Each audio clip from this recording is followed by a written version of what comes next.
जुमाना या तो अपनी बहन को यतीम खाने भेजेगी या फिर मजबूरन पीछे हट जाएगी। आसान से यकीन रखो मेरा।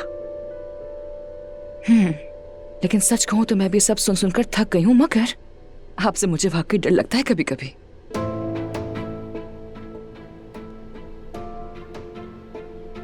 खैरियत है फातिमा आपा?